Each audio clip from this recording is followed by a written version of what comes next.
piang thak tak pi ten mo azui man vo piang thak ki ke ai hang piang thak tak pi ten to pa na zui we mo Mary sunga suak naw ge mo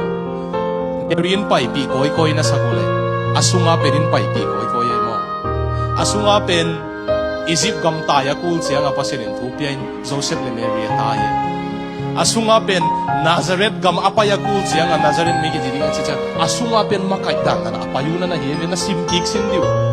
Joseph in Egypt pai dinga chi mana pai hilo pasian ina Egypt atai dio to naw pa chicha tai we na sim kau ya to tu Nazareth pai pi tao chi jang pai pi alam dang ma ma pen Jesu ilung tang angom limo asung pa naman i direction ilang yung hei